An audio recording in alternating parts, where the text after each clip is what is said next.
Thanks a lot for tuning in, and I'll catch you all next time, which is hopefully soon. Yeah, soon. We're like 8 months down the line, but hey, at least I'm still alive, right? It's poppin', B.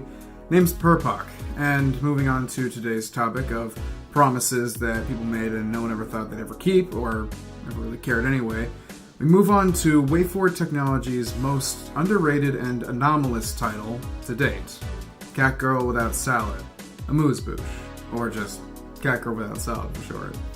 Plus, no one I know really knows how to pronounce Amuse-Bouche. I don't even know if that's right. I'm gonna look it up. You can't make me. The game originally began life as an April Fool's joke back in 2013, in the form of a fake release statement from WayForward, promising it would be available for every console available at the time, alongside an impossibly complicated and, frankly, fascinating sprite sheet that showed off what appeared to be a 2D shooter that also had elements and mechanics from rhythm games, cooking games, RPGs, and whatever else they figured they could cram into just one frame. It was a pretty well done and pretty funny April Fool's joke, but nobody actually expected WayForward to make a real game out of that premise. It was just sort of a thing everyone laughed off and forgot about. Cat Girl Without Salad swiftly faded into obscurity after that, and became nothing more than just a joke, a myth, a legend.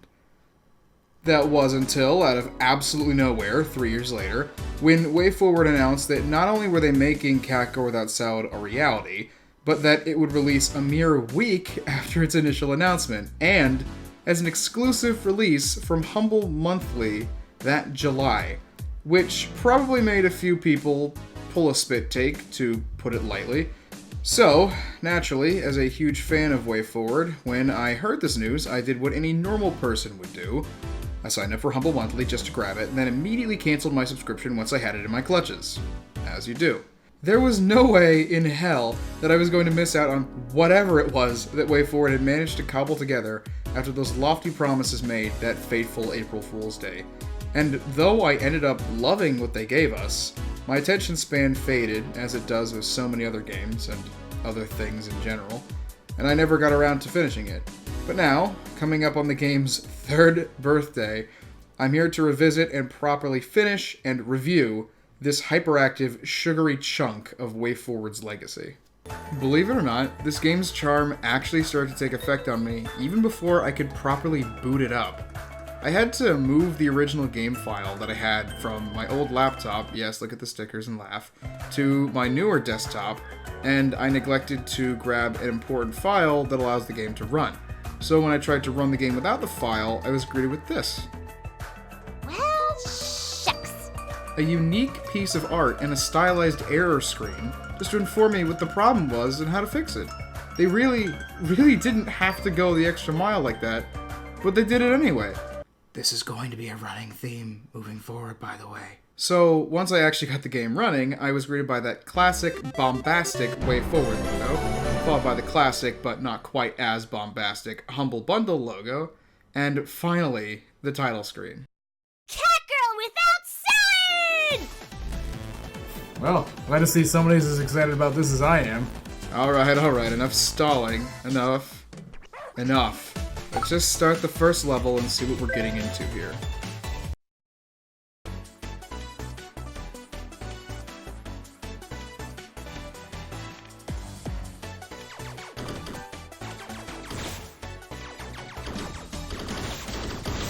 I'm ready to shoot stuff! Those are bounty stakes, Squiddy! Well, it looks like what we're getting into here is actually a really solid translation of that fake sprite sheet into real gameplay. Even I didn't think they could do it, but WayForward actually managed to turn that ridiculous April Fool's joke into a ridiculously good game. I'm serious. While the moment-to-moment gameplay isn't as hectic as the original sprite sheet made it look, I mean, that's basically impossible, it's still a fast-paced 2D shooter that manages to capture the same silly tone and manic energy that they originally promised us, as well as, believe it or not, a lot of the mechanics, too. You play as the eponymous cat girl abstaining from vegetables, Kabako, an intergalactic pop idol slash famous chef slash bounty hunter, as she flies through space shooting at bad guys in order to track down and bring in her bounties. Your basic weapon is a literal pea shooter, which makes sense, I guess. If she hates vegetables, it might make sense to her to weaponize them. and throughout each level you're making idle chit-chat back and forth with your robotic partner in crime, Squiddy. And instead of stopping the gameplay or slowing down the action in order to make room for the banter, the game takes a page out of Kid Icarus Uprising's book and has the characters speaking actively during gameplay, with animated portraits alongside subtitles at the bottom of the screen. I think that this makes for the most effective gameplay flow this game could have had if they really wanted to go the heavy dialogue route, as it allows for several means of communicating information to the player without distracting them or overcomplicating the UI. This allows for the game to keep chugging away and the action to never let up, while still allowing you to take in the upbeat and comedic dialogue. She sure looks like me. Maybe she's a fan. I am not your fan. It's okay. I get this all the time. You want an autograph, little girl? I will paint the stars with your blood! No need. I've got a pen. Squiddy, give me a pen. What's with all the math in the stars? Those are stats. Are you positive? Get it, math joke. Laugh. Good one, sir. I hate math. Stop laughing. Yes, sir. Why do these guys look so blocky? In the 1980s, video games had limited resolution, so enemies appeared blocky and simple. Yeah, but this isn't a video game. That's true. This is real life. Exactly! You know, I used to think that that joke was pretty ridiculous myself, but then I took a step back, and the more I looked at things and just observed my surroundings, the more I realized how true to life that statement really is. I mean, just look at my cat. Back there. He hates salad. Can't stand the stuff. And before any of you feel like chiming in and telling me that it's cruel to feed salad to my cat like that, there's a few things that you should know. One, that's just me wearing cat ears. Two, he's got to eat his greens somehow, man. He hasn't been eating right. They're good for him. You know, for such a small game, and especially one that only like 10 people were going to be able to play, they really pulled out all the stops when they were making this. The amount of effort that went into this is like tangible and like obvious on the screen as you play. While we're still on the subject of the writing, it's pretty funny. Well, most of the time. Sorta reminds me of my old cooking instructor, but that guy's name was Chefinoff. But that's our bounty's name. What? I thought his name was Angel Kid Jones! Angel Kid Jones? But that sounds nothing like Chefinoff. Exactly, so how do you know it's the same guy? Yeah, Squiddy. Me too. Me too. But when it isn't just comedy, it's actually telling a story. A lot like other games WayForward makes. It's not a complicated story at all, it's actually really straightforward, but it manages to be funny, while also successfully fleshing out its characters really well in a short span of time. The love of my life. We made beautiful music together. Literally. Until you came along, and he kicked me to the curb. Literally. And also while building a world. In the span of only about an hour or so of playtime across 3 levels, the game's writing succeeds at establishing a world with an easy-to-understand culture, celebrity figures, setting, time, and place, and build an intriguing backstory for Kabako that serves as the narrative thrust for the whole thing. On top of that, the voice acting does a really solid job of bringing out the strong personalities that they gave these characters. And finally, our main course, le plat principal. Thrice boiled Wagyu beef, seared in peppermint clownfish gills, and dressed in a starfish oil and oyster camembert glaze. None of that sounds like food! Adding to the meal that is the presentation, the soundtrack is actually really well done and catchy, which I guess isn't all that surprising because it was composed by Jake Kaufman. Yeah, Jake Kaufman, as in Shantae and Shovel Knight. Jake Kaufman, that one. And, as expected, the soundtrack is poppy and high energy without being overbearing. And it's also surprisingly complex for the kind of game that this is. And it all suits each level perfectly. Just listen to this theme for the second boss, Chefinoff.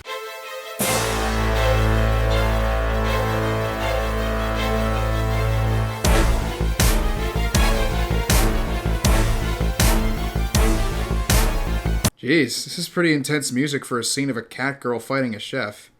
Maybe I should play some more appropriate music? Granny Cream's hot butter ice cream. We take the hot butter, mix it with the ice cream, freeze it up cool, you can see it on your screen. Put it in your microwave, make it real hot. Okay, maybe not. Also, I love the main theme of the RPG Galaxy, especially the way it starts.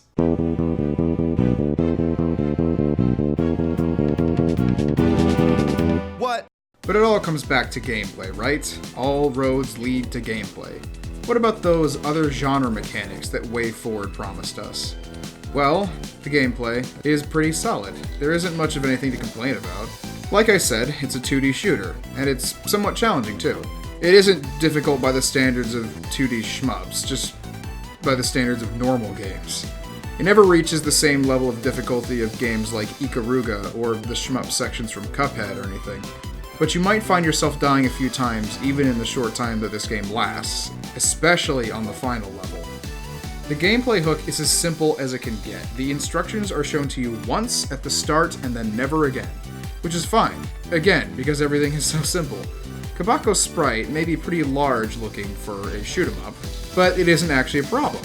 Kabako's hitbox is her bow tie at the center of her sprite, and with only a few exceptions for larger obstacles that aren't normal bullets, you can get hit anywhere other than dead center and be totally fine. It's a much more user-friendly mode of operation than most shmups, and I like that they managed to find a compromise between having a reasonable hitbox and also having a large, expressive character sprite. And now, we finally make it to what makes the gameplay so strong, the core, the multi-genre power-ups, prophesized long ago by that ancient sprite sheet. While the pea shooter is a decent default weapon with a good rate of fire, it can't compare to the other weapons and just how fun they are. First off, we have the sports gun. It turns your firing crosshair into a straight-up NES golf clone, and you can fire multiple golf balls in diagonal directions that bounce off of enemies, and you can recollect them yourself before they disappear in order to increase your rate of fire. There's the platformer gun, which gives you a little Mega Man type guy who can double jump and who increases in power if you manage to land him on an enemy's head, and who gets even stronger if you can chain him off of multiple enemies.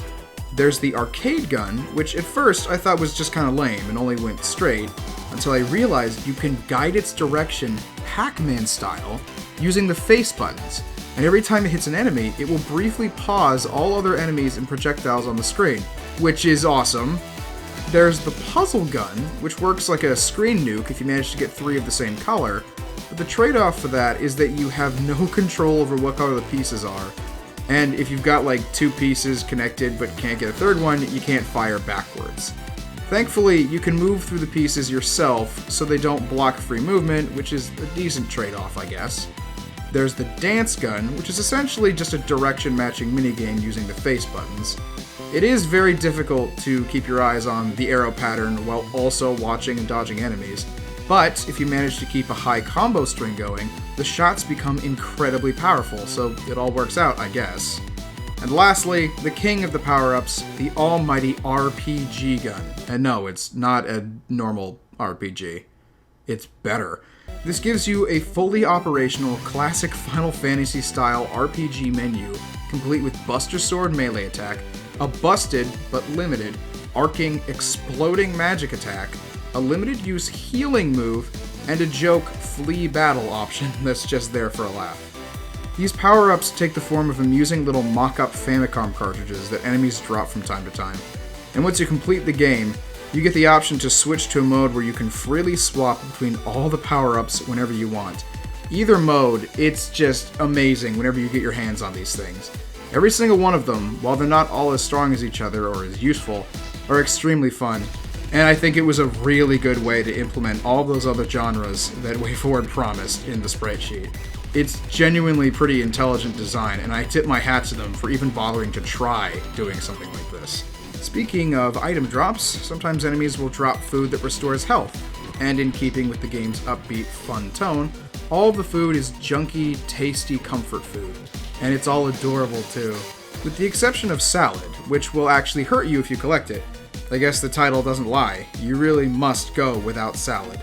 On the subject of adorable things, I love the enemy names in this game too. Just look at these pun-tastic additions. Bat and Eye, Ring-a-Bell, Splime, Crabohyrdate but red? It's all genius. Absolute genius. Gold star. And at last, moving on from regular enemies, we come to the bosses.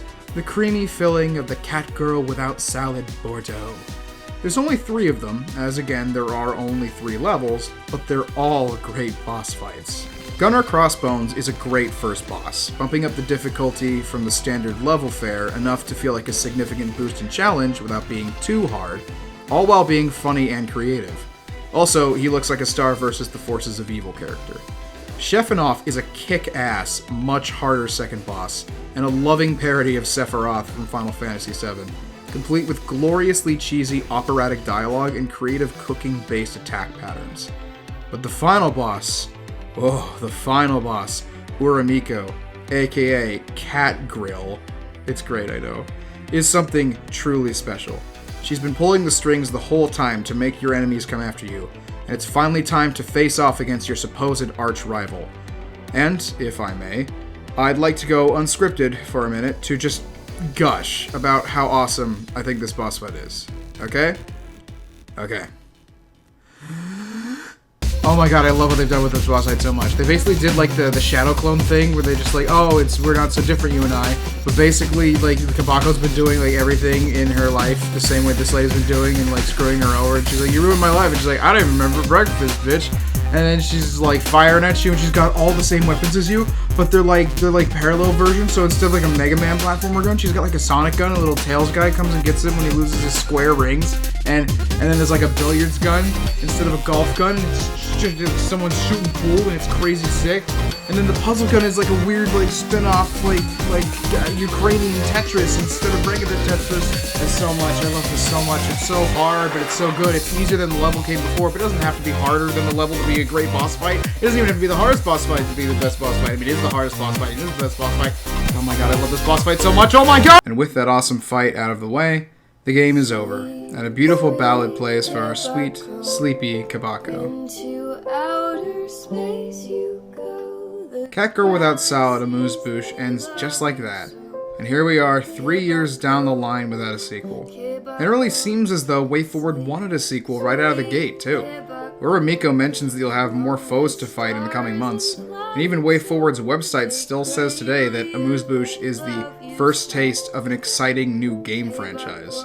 Right now, you can play this game through the Humble Trove service, which lets subscribers to Humble Monthly download and play any past Humble Monthly exclusives, so it's good to know that this game hasn't been lost to time at least, and that people can still try it for themselves. Right now, all we can do is hope. I believe that we will get that sequel. Eventually. For now, thanks a lot for tuning in, guys. I appreciate it a lot. Have a good night. Take care.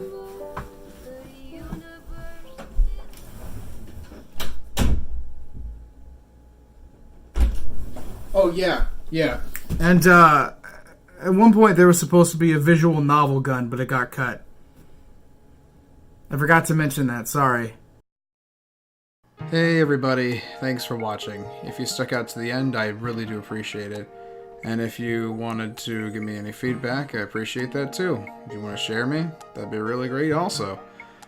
And if you'd like to follow me and keep up to date on whatever it is I'm doing next, because yes, there will be a next, and it will be much sooner than last time, feel free to follow me on Twitter at PurplePocketPirate. And you can see updates there and whatever it is I'm going to work on next, little hints and pieces here and there. You can also check the description to see links to a couple of the artists I mentioned or who appeared in this video, so you can get a little bit more into them too. And I really appreciate you all being here so much, just watching me. The fact that anybody would like sit through all this and hopefully enjoy it really does mean a lot to me, so thanks a lot again. And for real this time, I will see you next time. Take care.